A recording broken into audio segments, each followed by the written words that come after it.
말씀의 제목을 함께 읽어보시겠습니다. 아라우나의 타작마당. 이것이 어떤 곳이기에 또 이 장소에 관한 것을 주시는가 말씀을 상고하는 시간 되시기를 바랍니다. 우리 옆 사람하고 한번 인사하시겠습니다.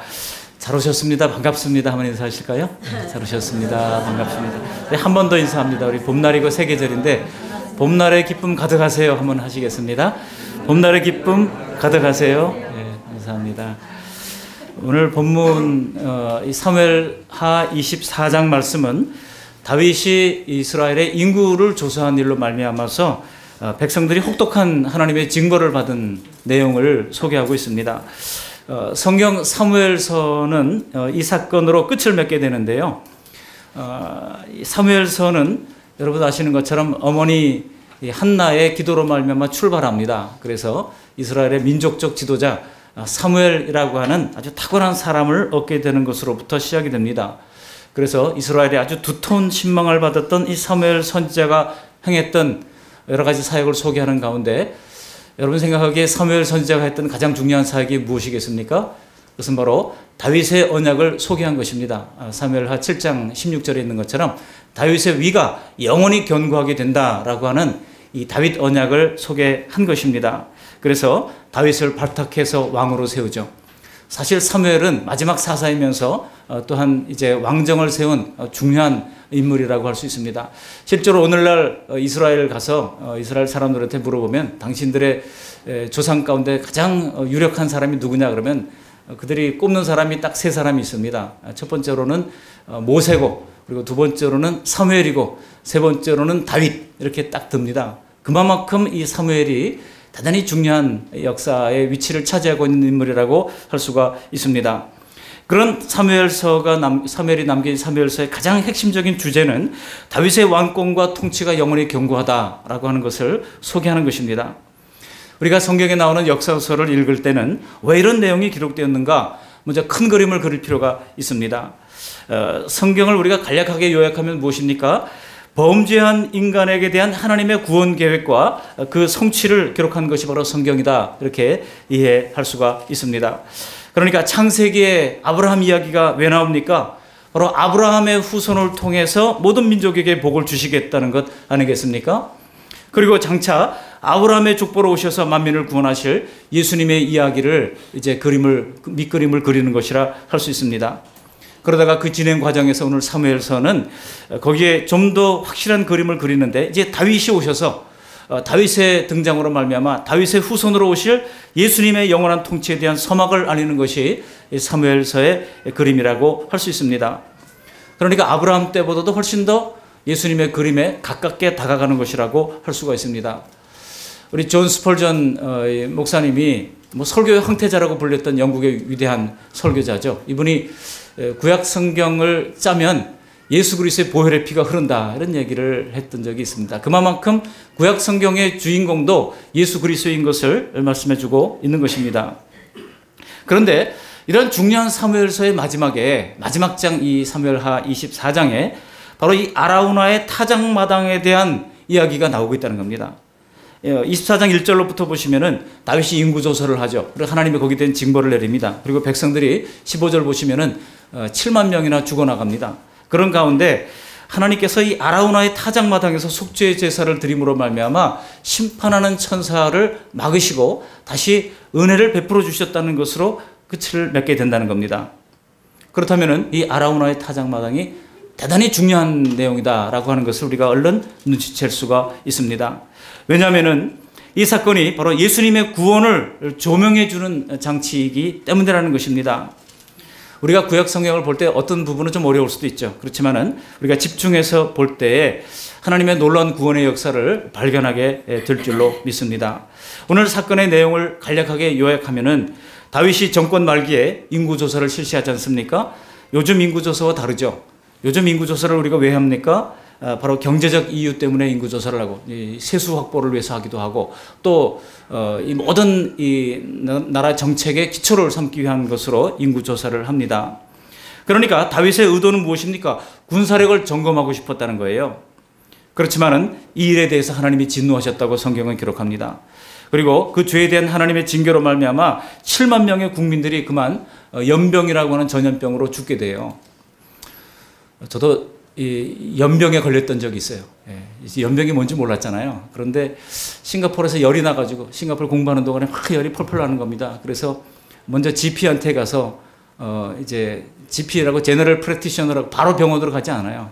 동네 의사들한테 가서 진단서가 있어야 이제 이 병원에 갈 수가 있습니다. 이제 병원에 갔더니 이 해열제를 줍니다. 해열제를 먹고 한 이틀 지났는데 계속 열이 더 나요. 그래서 또 갔더니 이번에 이건 심상치 않다 그러더니 큰 병원에 가라고 그래가지고 싱가포르에서 아주 굉장히 유명한 탄톡생 호스피털이라는 곳에 갔습니다. 가서 이제 여러 가지 역학 조사를 해보니까 저를 보고 타이포이드래요.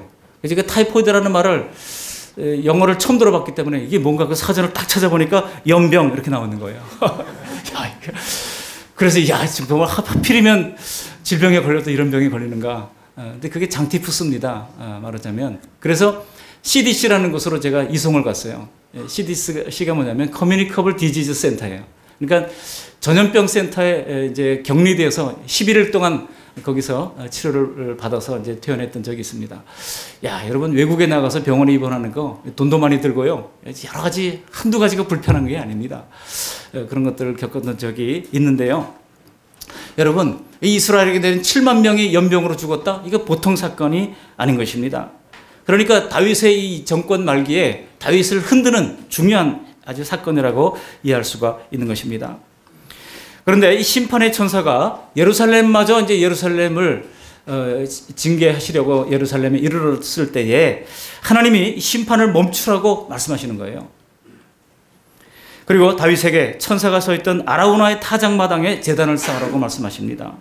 그래서 다윗은 아라우나에게서 타작마당과 소와 기구들을 사서 하나님께 번제와 화목제를 드렸더니 하나님의 심판이 거기서 딱 그쳤다는 거예요. 여러분 오늘 말씀을 우리가 보면서 이 세 가지 대주로 말씀을 나누려고 합니다. 저는 이 세 가지 질문을 통해서 왜라고 하는 질문을 통해서 말씀을 나누려고 합니다. 첫 번째 왜라고 하는 질문은 왜 하나님이 이런 재앙을 내리셨는가라고 하는 것이고, 두 번째로는 왜 인구조사가 죄가 되는가라고 하는 것입니다. 그리고 세 번째 질문은 왜 하필이면 아라우나의 타작마당인가라고 하는 질문을 통해서 함께 말씀을 나누려고 합니다. 첫 번째, 왜 하나님이 이런 재앙을 내리셨다는 거예요. 우리 24장 1절 말씀을 다 같이 함께 읽어보시겠습니다. 24장 1절. 여호와께서 다시 이스라엘을 향하여 진노하사 그들을 치시려고 다윗을 격동시키사 가서 이스라엘과 유다의 인구를 조사하라 하신지라. 거기 보시면은요, 주어가 뭡니까? 여호와께서예요. 여호와께서. 그리고 여러분 히브리어, 헬라어도 그렇지만은 헬라어는 순서가 별로 없습니다. 근데 히브리어는 대부분 동사가 먼저 앞에 나와요. 히브리 원어를 보면. 그러니까 여기 원어가 굉장히 중요한데요. 중요한 이 동사들을 한번 따져보면 여기 보면 어떤 동사가 나옵니까? 진노하사라는 동사가 나오고요. 그다음에 격동시키사라고 하는 단어가 나옵니다. 그리고 조사하라 하신지라, 조사하게 하셨다라는 내용이 나옵니다. 이런 중요한 세 개의 동사가 나오고 주어는 하나님이에요. 그러니까 진노한 것도 하나님이시고 또 조사를 하게 했던 것도 누구예요? 하나님이었다는 겁니다. 그럼 우리가 하나님이 왜 조사를 하게 하시고 또 그걸 말미암아 진노하십니까? 근데 중요한 것은 여기서 먼저 하나님이 다시라고 하는 말을 우리가 주목해 볼 필요가 있습니다. 다시 이스라엘을 향해 진노하셨다고 말씀하고 있는 거예요. 하나님이 왜 진노하셨습니까? 이것은 이스라엘 사람들이 그 전에도 하나님께 죄를 지었는데 이제 또 다시 죄를 지었기 때문에 다시 진노했다라고 하는 뜻입니다. 결국 이스라엘의 죄가 뼈아픈 징계의 발단이 되었다는 겁니다. 죄에는 하나님의 징계가 따릅니다. 하나님의 진노가 임합니다. 오늘 본문에 이스라엘이 무슨 죄를 지었는지 정확하게 오늘 본문에는 언급하지 않아요. 그렇지만 어쨌든 하나님의 진노하심이 그들에게 임하였고 심판하실 만한 죄를 그들이 지었고 거기에 따른 하나님의 진노가 임했다는 겁니다. 여러분, 인간이 살면서 죄 짓는 것 말고는 뭘 더 하겠습니까? 그러니까 기막힌 것이요, 우리는 그냥 살았는데 그냥 살면 그게 사실은 다 죄라는 거예요. 그냥 살면 100% 다 죄라고 하는 것입니다. 그래서 그냥 살지 않으려고 몸부림치는 것이 바로 신앙인의 삶인 것입니다. 우리가 괜찮다고 생각하고 있는 것보다 훨씬 더 우리의 내면과 우리의 속은 죄로 가득 차 있어서 하나님의 진노를 일으킬 만하다는 것입니다. 오늘 하나님의 진노가 임했던 이스라엘의 죄를 성경 앞부분을 통해서 자세히 살펴보시면 먼저 무엇보다 그들이 이 다윗에게 반역했던 압살롬을 따랐던 죄가 있다는 겁니다. 여러분 사무엘의 큰 주제가 아까 뭐라고 그랬어요? 다윗을 세운 곳이라고 그랬잖아요. 다윗을 세워서 사무엘하 7장 16절에 있는 것처럼 다윗 언약을 세운 거 아니겠습니까? 다윗의 위가 영원히 견고하게 서리라, 그 유명한 다윗 언약을 세운 것이 이 사무엘의 중요한 공로입니다. 그런데 그 하나님이 세운 다윗을 반역한 다윗의 아들 압살롬, 그 압살롬을 백성들이 따라갔던 죄가 있었다는 겁니다. 그렇게 많은 사람들이 하나님이 세우신 다윗 왕을 배신하고 구테타를 일으킨 이 압살롬을 따라간 것, 이것이 하나님께 큰 죄가 되었다는 겁니다. 지금도 이스라엘 성지 순례를 해보면은요, 이 압살롬의 무덤 있는 곳을 지나갈 때가 있습니다. 이제 코스를 쭉 따라가다 보면은 압살롬의 무덤 있는 곳을 지나갈 때 우리 한국 사람들은 다 뭐라 그러는지 아세요? 이 후레 자식, 아버지를 반역해 하면서 침을 뱉고 거기다가 오줌도 싸고 막 그러면서 지나가요. 얼마나 찌린내가 나는지 몰라요. 왜냐면 비가 별로 안 오는 동네잖아요. 그러니까 그 건조한 날씨에 사람들이 지나갈 때 코를 막고 지나갑니다. 그러면서 침을 뱉고 이 압살롬 못된 놈 하면서 지나가는 곳이 바로 이 압살롬의 무덤이 있는 곳이에요. 여러분, 그렇게 하나님이 세우신 지도자를 거역한 것이 하나님께 큰 죄가 되었다는 것입니다. 하나님이 다윗 왕조를 영원히 지속시키겠다고 하는 것은 여러분 역사 속에서 이제 유다가 멸망할 때 끝이 났어요. 그래서 사람들이 이상하다. 다윗 왕조가 남유다는 계속 이 다윗의 후손으로 계속 이어져 왔잖아요. 그래서 큰 공황 상태에 빠졌습니다. 그러면 다윗 언약은 뭐가 되느냐는 거예요. 그렇지만 그것은 우리 예수님께서 장차 다윗의 후손으로 오실 영원한 통치자가 되실 것임을 예고하신 것임을 사람들은 그때 당시 깨닫지 못했던 겁니다. 그래서 어쨌든 다윗이 세우신 이 나라를 거부한 이 압살롬을 따라간 백성들의 죄가 있었다는 겁니다. 또 하나의 죄는 뭡니까? 바로 그들이 하나님을 율법을 지키는 데 있어서 실패했다는 거예요. 예컨대 하나님이 지키라고 명령했던 가장 대표적인 절기가 유월절 제사 아닙니까? 그런데 다윗이 유월절을 지켰다는 기록이 없어요. 다윗이 선왕이었고 다윗이 정말 하나님을 경외했던 사람이었고 그가 시편의 많은 부분들을 기록하면서 하나님과 아주 밀접한 관계를 가졌던 사람이지만 이렇게 얘기할 수 있죠. 개인적으로는 하나님을 아주 열심히 잘 따랐던 사람입니다. 그렇지만 나라의 통치자가 되어서 신정 통치의 대리자가 된 그런 이스라엘의 왕으로서 그가 하나님 앞에 그 맡겨진 임무를 성실하게 감당하지 않았다는 겁니다. 백성들을 하나님의 말씀대로 인도하지를 않았다는 겁니다. 이 유월절 기사가 언제 나온가를 자세히 살펴보면요, 다윗보다 먼 후대 요시야 왕 시대에 가서야 비로소 처음으로 이스라엘이 유월절을 지켰다라고 그랬어요. 그러니까 다윗 왕 시대부터 그때까지는, 요시야 왕 때까지는 아무도 유월절을 지킬 생각을 하지 않았다는 겁니다. 그게 어디 나옵니까? 바로 사무엘하 23장이 기록하고, 열왕기하죠. 열왕기하 23장에 보면은 요시야 왕 때 가서야 비로소 처음으로 유월절을 지킨 내용이 기록됩니다. 그런 면에서 볼 때 다윗도 백성들을 신앙적으로 바로 세운 왕이 아니었다는 겁니다. 그래서 이런 여러 가지 죄악들이 점점 쌓여가다가 드디어 하나님의 심판의 임계점에 도달했을 때 하나님께서는 쾅 하고 이스라엘 민족을 이제 징벌을 하셨다는 겁니다. 여러분, 하나님은 모든 악에 대해서 심판하십니다. 우리가 성경에 위대한 사람들 많이 있다고 얘기하지만 성경은 인간 영웅을 허락하지 않아요. 성경에 인간 영웅이 어디 있습니까? 다윗도 다윗의 그 치졸한 그런 그 압살롬의 반역으로 말미암아 울면서 맨발로 도망갔던 사건을 기록하고 있고, 또 이제 자신의 충직스러운 군대 장관 우리아를 죽이려고 했던 그 사건들을 기록하고 있지 않습니까? 밧세바로 말미암은 간음 사건도 낱낱이 기록하고 있잖아요. 아브라함 어떻습니까? 아브라함 자기 아내를 누이라고 거짓말을 했던 그 이제 수치스러운 사건도 다 기록하고 있는 것입니다. 그러므로 여러분, 하나님의 교회에서 인간 영웅이 서서는 안 됩니다. 하나님의 교회에서는 오직 예수 그리스도밖에 없는 거예요. 하나님의 교회에서 자꾸 인간 영웅을 세우려고 하는 것은 그것은 이단이에요. 이단의 세력들은 거기서 보면 항상 인간 영웅이 있어요. 꼭 인간 영웅이 있고 인간 교주가 있고 있는 것이죠. 뭐 정통 교회도 마찬가지입니다. 인간 영웅이 되려고 할 때 이것은 하나님의 뜻이 아닙니다. 하나님께서 낮추셔요. 항상 보면은 낮추십니다. 여러분, 우리 그 말씀교회 엄기용 목사 없어도 하나님이 세우셨습니다. 그렇기 때문에 하나님께서 일해 나가시고 하나님께서 또 다른 사람을 세우시고 계속 미래를 열어 가실 것입니다. 이게 성경에서부터 지금까지 내려오는 역사예요. 그러니까 다윗의 이런 창피찬란한 순간까지도 하나님께서는 낱낱이 다 기록을 하고 있는 것입니다. 근데 여러분, 하나님께서 이처럼 구약의 모든 이 죄에 대해서는 철저하게 심판을 하셨어요. 그렇다면 하나님이 신약 시대에도 이처럼 죄에 대해 심판하실까요? 하나님의 심판이 구약에만 존재하고 신약 시대에는 없는 것이겠습니까? 신약 시대에 우리는 사랑받는 자녀니까 어떤 죄를 짓고 살건 무조건 예수님의 이름으로 우리가 속죄, 사죄의 은혜를 받기만 하면 무조건 용서받고 하나님의 징계는 없는 것이겠습니까? 여러분, 이것이 누가 주장하는 건지 아십니까? 구원파가 주장하는 거예요. 우리가 이제 현재, 과거의, 미래의 모든 죄를 다 사함을 받았기 때문에 우리는 죄 사함 거듭남의 비밀을 갖고 나오면 다 완전한 하나님의 자녀로서 이제는 죄가 없다라고 그렇게 스스로를 맞추시키고 있는 것이 이 구원파 사람들의 얘기입니다. 박옥수 구원파, 이요한 구원파 계열이 다 그거 얘기하는 거 아니겠습니까? 그런데 여러분, 우리가 예수님의 피공로로 말미암아 칭의를 받았지 의로워진 게 아니에요. 칭의가 뭡니까? 의롭다고 칭함받은 거에 불과한 거예요. 의롭다 칭함받은 겁니다. 그게 칭의예요. 우리가 완전히 의로워진 게 아닙니다. 완전히 의로워지는 것은 언제 가서 됩니까? 정말 예수님이 다시 오실 그날에 우리가 한순간에 변화되어서 영화롭게 되는 그날이 있을 것이라고 성경은 말하고 있습니다. 우리가 칭의를 얻었지만 여전히 우리는 죄 가운데 살고 있고 우리는 우리 죄성 가운데 살고 있어요.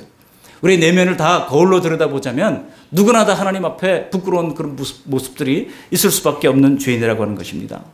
이 죄악의 끈질긴 이 죄성이 얼마나 끈질긴지 우리를 찰거머리처럼 달라붙어서 떼지 않으려고 하는 것이 바로 우리의 죄성이라고 하는 것입니다. 그렇기 때문에 하나님께서는 이렇게 말씀하시는 거예요. 히브리서 이제 12장에도 보시면 6절부터 8절을 제가 읽어드리겠습니다. 이 신약 성경입니다. 신약 시대도 하나님께서 징계하신다고 하는 이 말을 이렇게 말씀하시는 거예요. 주께서 그 사랑하시는 자를 징계하시고 그의 받으시는 아들마다 채찍질 하심이니라 하였으니 너희가 참으면 징계를 받기 위함이라. 하나님이 아들과 같이 너희를 대우하시나니 어찌 아버지가 징계하지 않는 아들이 있으리요. 징계는 다 받는 것이거늘 너희에게 없으면 사생자요 참 아들이 아니니라 그랬어요. 무슨 말입니까? 신약 시대의 성도들도 죄에 대한 징계가 있다는 것입니다.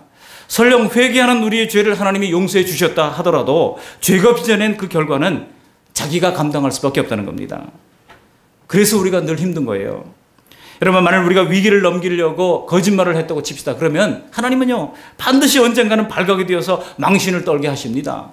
만약 우리가 한 번에 눈이 어두워서 검은 돈을 받았다고 칩시다. 그러면 어떻게 됩니까? 반드시 그 검은 돈이 나중에는 다 밝혀져서 드러나서 차디찬 수갑으로 바뀌게 되는 겁니다. 인간의 죄는 반복적인 것이기 때문에 하나님은 우리를 징계하시되 반복적으로 징계하십니다. 근실히 징계하십니다. 여러분, 죄의 위험성은요 사탄이 크게 개입할 여지를 남겨두는 겁니다. 죄란 사탄이 끼어들 수 있는 빌미를 제공해 주는 거라고 할 수가 있습니다. 여기 다윗의 인구조사가 역대상 21장에도 동일하게 반복되어서 나오는데요. 거기 보면 이렇게 기록되어 있습니다. 역대상 21장 1절을 보시면 제가 읽어드립니다. 사탄이 일어나 이스라엘을 대적하고 다윗을 충동하여 이스라엘을 계수하게 하니라 그랬습니다. 거기가 우리가 사무엘하 21장 오늘 보면 21장 1절에 보면은 이제 충동했다고 하는 단어가 아니고 이제 격동시켰다고 말씀하고 있는데 역대상에는 동일한 말을 충동했다고 말씀하고 있어요. 원어에 보면 똑같은 단어예요. 실제 영어 성경에도 보면은 incited라고 해서 똑같이 충동하고 격동했다라고 하는 그런 뜻입니다.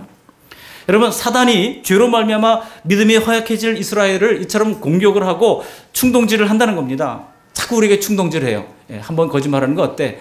한번 뭐 죄 짓는 거 어때? 한번 눈 딱 감고 이 검은 돈 좀 받으면 어때? 자꾸 우리 마음속에 그런 죄에 대한 충동을 일으킨다는 겁니다. 우리가 영적인 면에서 약해지면 이런 시험에 넘어질 수밖에 없어요. 날마다 하나님께 기도하고 하나님 말씀을 읽을 때는 영적으로 충만할 때는 우리가 능히 그것을 이겨낼 수가 있지만은 영적으로 우리가 흐릿해지면 이런 죄의 충동에 우리가 넘어갈 수밖에 없다는 것입니다. 저는 이것을 영적 면역력이라고 부릅니다. 우리가 날마다 하나님 말씀과 기도로 영적 면역력이 충만해질 때 우리는 이런 모든 시험을 이길 수가 있다고 하는 것입니다. 지금 사단은 다윗을 충동해서 왕과 백성들 모두가 하나님 앞에 치명적인 죄를 짓고 버려지도록 일격을 가한 것입니다. 충동질을 한 것입니다. 우리가 하나님과 사람 앞에 죄를 짓게 되면 그 틈으로 바로 이런 사탄이 비집고 들어오는 거예요. 그래서 큰 공궁에 빠뜨린다는 것입니다. 다윗이 밧세바 사건 후에 나중에 침성이 돋도록 통곡하면서 회개하지 않았습니까? 그리고 나서 지은 시가 시편 51편 아닙니까? 우슬초로 나를 정결케 하옵소서 라고 하면서 눈물을 흘리면서 기도하면서 회개를 했습니다. 그렇지만은 그런 글을 나단 선지자가 나중에 뭐라고 말합니까? 사무엘하 12장 14절을 보시면 이 일로 말미암아 여호와의 원수가 그랬어요. 여호와의 원수가 곧 사탄입니다. 여호와의 원수가 크게 비방할 거리를 얻게 하였으니 당신이 난 아이가 반드시 죽으리이다 그랬어요. 보십시오. 사탄은 심지어 사람의 죽음까지도 관여한다고 하는 것입니다. 그가 회개를 했음에도 불구하고 그 죄의 결과는 그가 당해야 했다는 겁니다. 여러분, 다윗이 밧세바와 간음한 것을 은폐하려고 충성스러운 장군 우리아를 전장에 내몰려서 이제 죽이게 되지 않습니까? 여러분, 그 죽인 사실이 백성들이 쉬쉬하는 사이에 온 국민에게 다 아름아름 퍼져나가게 됐어요. 그때 그 백성들이 속으로 어떻게 생각했겠습니까? 저 다윗이 꽤 괜찮은 사람인 줄 알았더니 여자 하나 때문에 자기 신복을 죽여? 이 나쁜 놈. 그렇게 마음속으로 생각하지 않았겠습니까? 이런 생각하다 보니까 압살롬이 반역을 하니까 다윗 편에 서야 할 사람들이 다윗 편에 서지 않고 압살롬 편에 선 거예요. 그리고 나중에 압살롬이 죽고 나서 이제 다윗에게로 돌아와야 마땅했건만 다윗에게로 돌아오지 않습니다. 오히려 세바라는 사람이 반역을 일으키니까 그 세바의 반역하는 편에 다 서가지고 다윗을 적대하게 된 것입니다. 여러분, 죄가 이렇게 무서운 거예요. 그렇기 때문에 우리는 이까지 정도 죄도 아니야. 이 정도 죄 안 짓는 사람이 누가 있어? 라고 하면서 작은 죄들을 대수롭지 않게 여기는, 가볍게 여기는 태도를 우리는 조심해야 할 것입니다. 경계해야 할 것입니다. 왜냐하면 사탄은 반드시 죄의 대가를 받아내려고 우리에게 다가오기 때문입니다. 로마서 6장 23절에 뭐라고 말씀하고 있습니까? 죄의 삭은 사망이라고 말씀하고 있습니다. 반드시 죄에 대한 삭을 받아내려고 하는 것이 바로 사탄의 역할이에요. 오늘 본문 1절에도 보시면은 하나님이 주어예요. 하나님이 이스라엘에 대해서 진노하셨고 벌 주실 목적으로 다윗에게 인구조사를 시켰다는 겁니다. 우리가 이 1절만 놓고 보면은 인구조사가 하나님 탓 아닙니까? 근데 왜 인구조사를 했다고 벌을 주시는 걸까요? 하나님이 꼭 무슨 함정을 파는 걸까요? 굳이 하나님이 다윗을 격동시켰다고 하는 말을 꼭 성경에 기록을 해야 되겠습니까? 성경의 이런 당당함에 우리는 당황스럽고 또 설교자로서 어떻게 하나님의 정당성을 변호해야 할지 정말 난감함마저 들 때가 있습니다. 그러나 우리 하나님은 하나님의 구원 역사 속에서 발생하는 모든 일에 대하여 책임을 회피하거나 뒤로 빠지신 적이 한 번도 없으십니다. 아담의 범죄에 대해서도 하나님은 독생자를 내어주심으로 말미암아 책임을 지셨지 않았습니까? 그러므로 인간의 죄와 심지어 사탄의 활동조차도 다 하나님의 섭리 안에 계획되어 있다는 것입니다.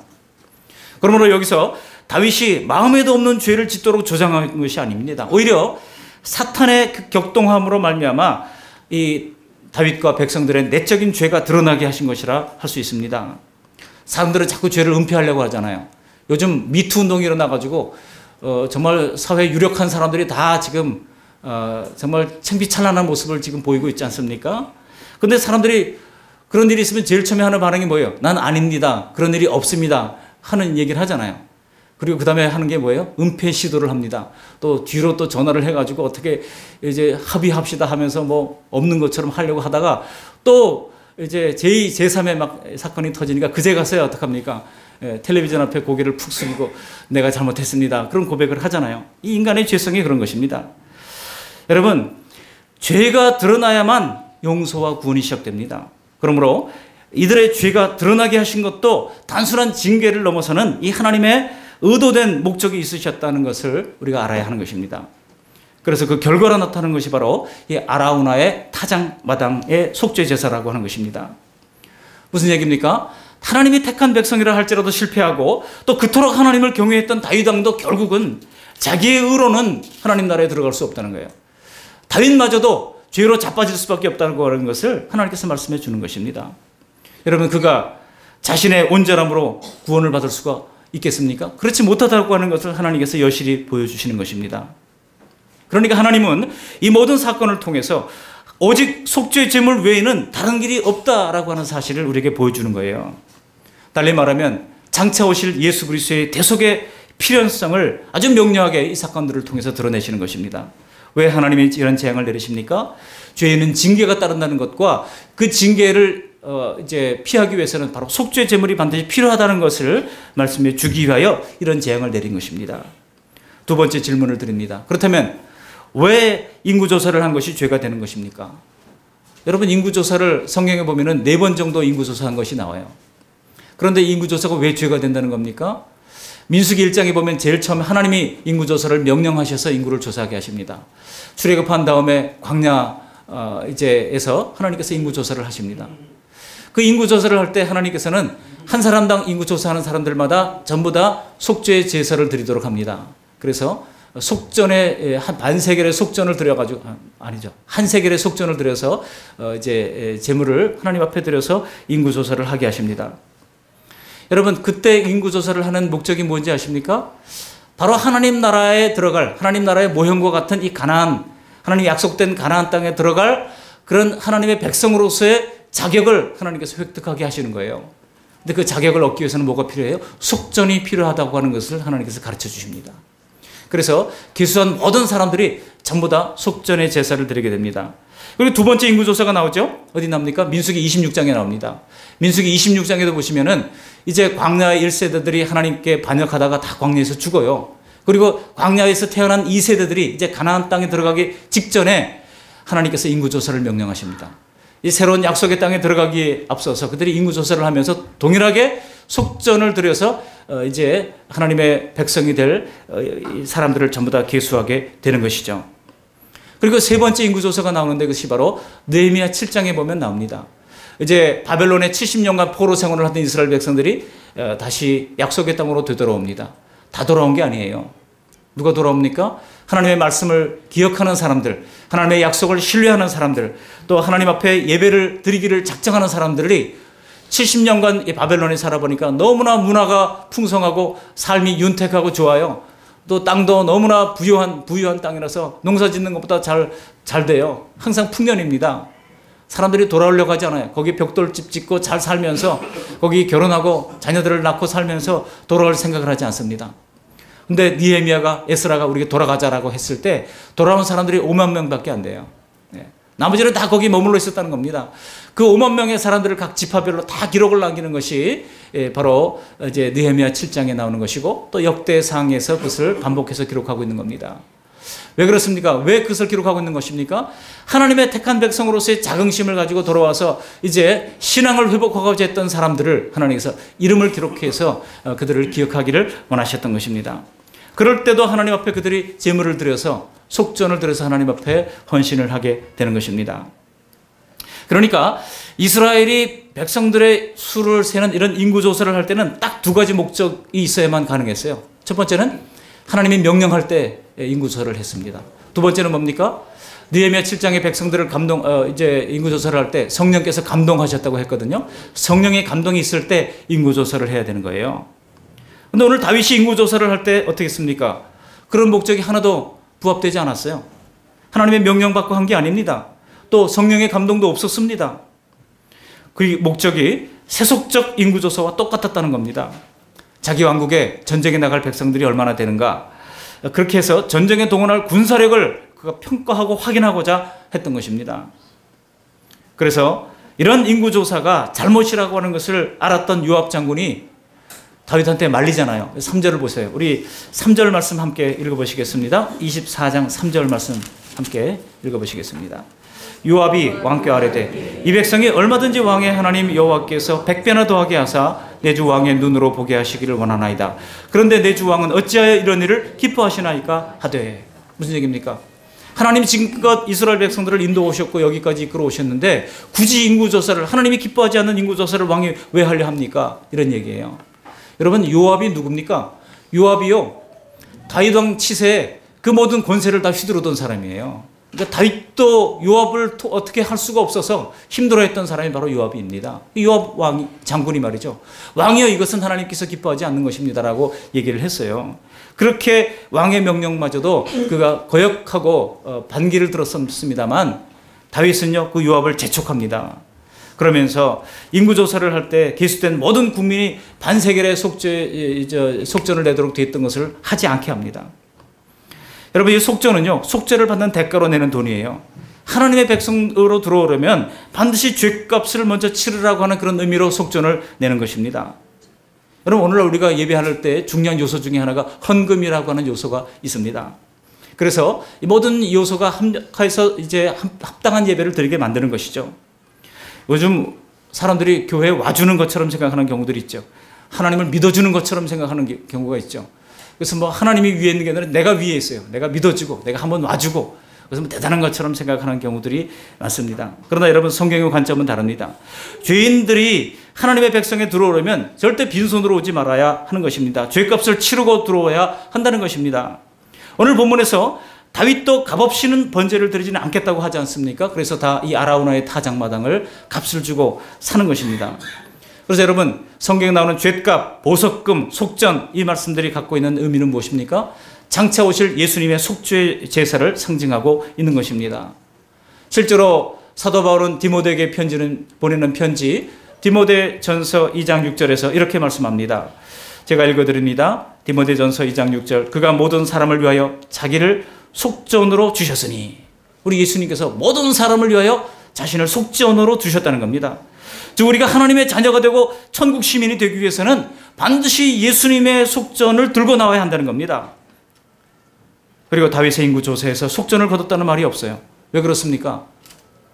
하나님이 시키신 게 아니니까 백성들에게 속전을 거둘 명분이 없었던 겁니다. 모세의 율법에서 속전을 거두라고 할 때에는 이유가 붙어 있습니다. 출애굽기 30장 12절에 보시면 내가 이스라엘 자손의 수효를 따라 조사할 때에 조사받은 각 사람은 그들을 계수할 때 자기의 생명의 속전을 여호와께 드릴지니 이는 그것을 계수할 때 그들 중에 질병이 없게 하려 함이라 그랬어요. 하나님께서 속전을 드려야 질병이 없게 될 것이라고 하는 말씀을 이미 출애굽기 30장 12절에서 주신 바가 있었다는 겁니다. 그런데도 이제 이 다윗은 속전도 없이 하나님의 백성을 계수하면서 하나님의 백성에 들어오려고 했으니 백성들이 정말 그 결과가 뻔한 거 아니겠습니까? 그래서 오늘 24장 15절에 있는 것처럼 7만 명이 죽어나가는 그런 전대미문의 비극이 발생하게 됐던 겁니다.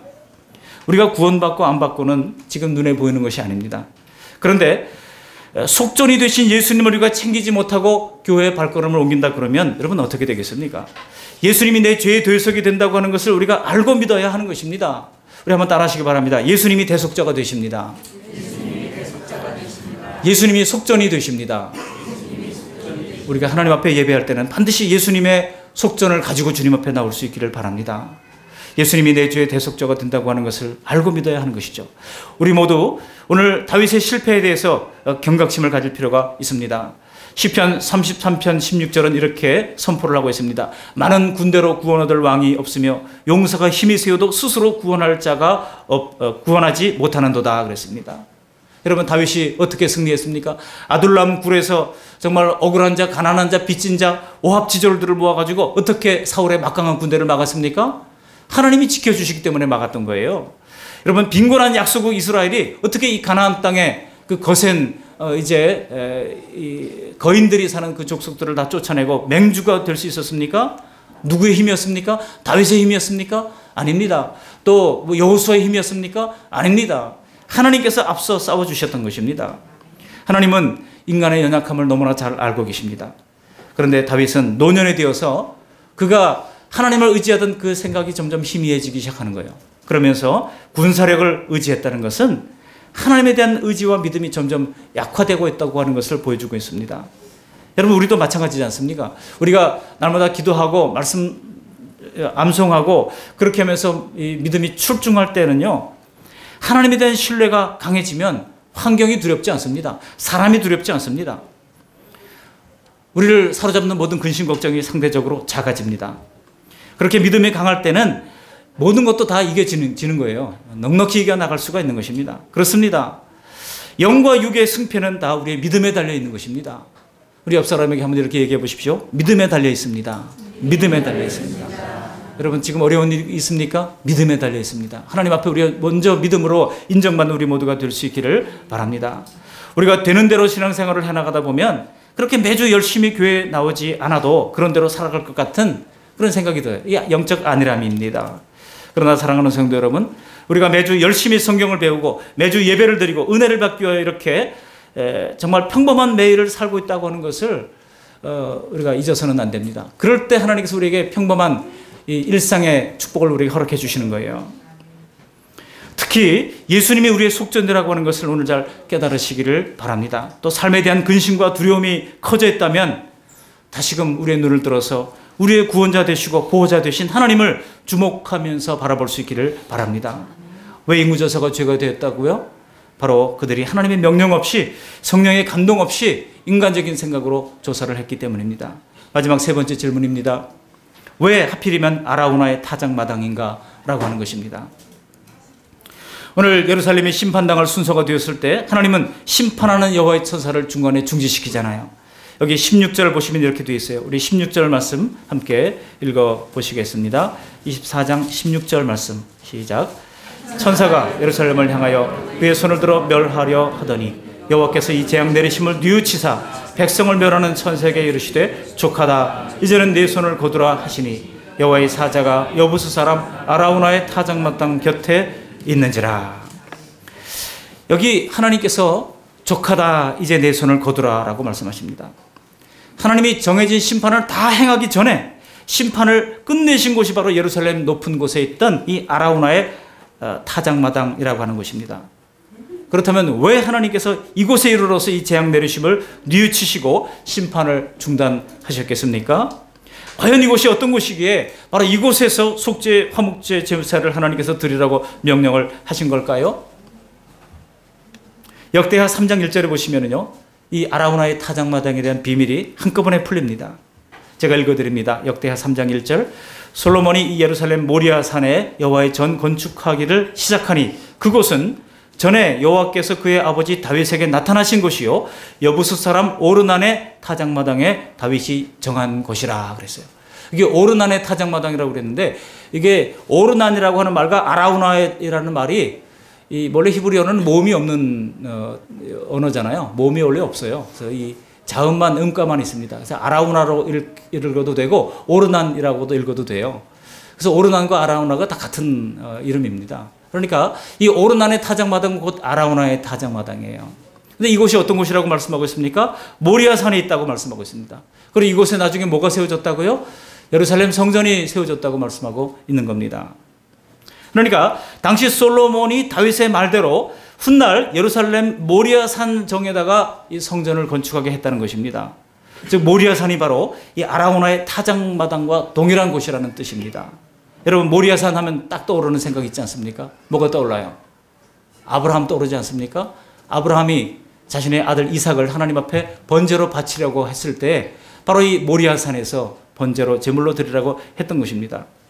아브라함이 모리아 산정에서 이삭을 번제라고 바치려고 할 때 하나님께서 천사를 통하여 급히 그 칼든 아브라함의 손을 막으십니다. 그리고 거기서 순양을 발견하게 하셔서 번제를 드리게 하십니다.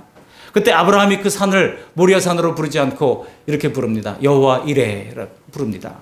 여호와 이레 무슨 뜻입니까? 여호와의 산에 준비되리라 그랬습니다. 뭐를 준비했다는 겁니까? 하나님이 제물을 준비했다는 거예요. 하나님이 이제는 내 믿음을 보고 하나님이 이제는 그의 아들 이삭이 아니라 이제 순양을 준비해서 제물을 하나님께서 친히 준비해 주셨다는 뜻입니다. 바로 그 산이 지금 이 아라우나의 타작마당이라고 하는 뜻입니다. 여러분 여기를 하나님은 다시금 이스라엘 백성들을 속죄한 속죄 제물을 드릴 그런 곳으로 지정하신 것입니다. 그때 다윗은 하나님의 심판을 중단시킨 이 타작마당이 바로 성전을 지을 곳이구나 생각을 하고 이제 그의 아들 솔로몬을 시켜서 바로 이곳에다가 성전을 지어라라고 이제 유언을 하게 되는 것입니다. 그러니까 애초에 다윗은 성전을 짓기 위해서 많은 준비를 했지만은 사실 어디에 지을지를 몰랐어요. 사실 더 자연스러운 것은요, 이 아라우나의 타작마당이 아니라 기브온 성전에다가 기브온에다가 성전을 지었으면 훨씬 더 자연스러웠습니다. 왜냐하면은 광야 40년 동안 하나님이 임재하셨던 그 성막과 번제단을 어디에 두었는지 아십니까? 바로 기브온 산당에다가 두었었거든요. 이것이 역대상 21장 29절 30절에 나옵니다. 그때 이제 기본 제단에 나가서 하나님을 그가 감히 섬기지를 못했습니다. 왜냐하면 거기에 이제 성막이 있었고 또 번제단이 있었는데 그곳에 나가기를 다윗이 두려워했다고 이야기하고 있습니다. 하나님의 임재와 하나님의 거룩한 공의 앞에 두려워 떠는 것은 영적인 사람들의 공통적인 특징이라 할 수 있습니다. 누가 죄로 더러워진 인간의 모습으로 거룩하고 의로우신 하나님 앞에 자신 있게 나갈 수가 있겠습니까? 그런데 다윗이 아라우나의 타작마당에서 바로 이 하나님의 엄중한 공의를 접으신 은혜의 사건을 만나게 되는 거예요. 그래서 하나님의 심중을 안 것입니다.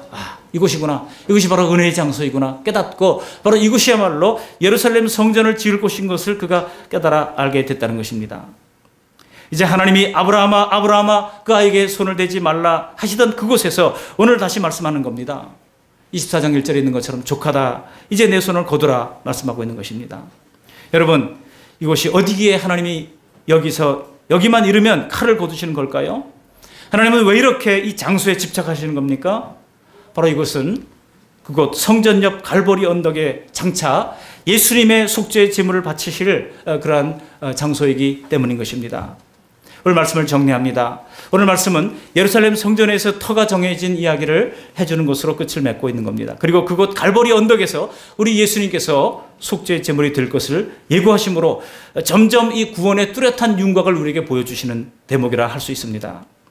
저는 여기 1절에 하나님께서 심판 내리심을 뉘우쳤다고 하는 본문을 보면서 울컥하더라고요. 그렇구나. 하나님은 지금 7만 명이 죽어나가고 많은 백성들이 통곡하면서 괴로워하고 있는 모습을 보면서 안타까웠다는 겁니다. 저는 그것이 정말 평범하게 살면 저절로 사는 게 죄일 수밖에 없는 사람들을 징계하시다가 오히려 하나님이 안쓰러워서 눈물을 흘리시는 그런 하나님의 마음으로 느껴졌습니다. 우리도 자녀들이 어릴 때 자녀들을 키우다가 잘 고쳐지지 않으면요 때로는 야단을 치기도 하고 또 때로는 체벌을 하기도 하다가 실갱이를 벌인 적이 아마 다 있을 겁니다. 그러다가 혼내다가도 나중에 돌아서면은 눈물을 흘리는 것이 부모의 마음 아니겠습니까? 우리 하나님의 마음이 지금 그런 것입니다. 이스라엘 백성들도 다윗도 모두가 죄에 빠져서 심판의 구덩이에 떨어질 판에 하나님은 인간의 죄인됨을 한탄하시면서 다시금 기회를 주시는 것입니다. 다시금 속죄의 길을 열어주신 것입니다. 각기 제 길로 떠났던 각기 죄의 길을 따라가던 그래서 하나님의 영광의 나라를 벗어난 우리를 심판에서 건져주시기 위하여 바로 예수님의 속죄제물을 우리에게 보내주신 것입니다. 하나님 우리에게 구원의 선물을 주시기 위하여 이렇게도 어렵고 긴 역사를 이스라엘 민족이라고 하는 역사를 하나님께서 써오시면서 이제 예수 그리스도를 우리에게 보여주시는 겁니다. 다윗이 아라우나의 타작마당에서 제물을 드리고 속죄를 받았듯이 오늘 우리는 오직 예수 그리스도의 완전한 속죄를 의지해서 하나님을 예배할 수 있습니다. 구원의 큰 기쁨을 확신할 수 있습니다. 그래서 오직 예수 그리스도, 우리 사도 요한이 요한복음 14장 6절에서 이야기했잖아요. 내가 곧 길이요 진리요 생명이니 나로 말미암지 않고는 아버지께로 올 자가 없느니라고 말씀하고 있습니다. 다른 어떤 이름도 주신 일이 없습니다. 오직 예수님으로만 우리는 하나님 앞에 바른 예배를 드릴 수 있습니다. 오직 예수님으로만 우리는 하나님 앞에 온전한 속전을 드릴 수가 있는 것입니다.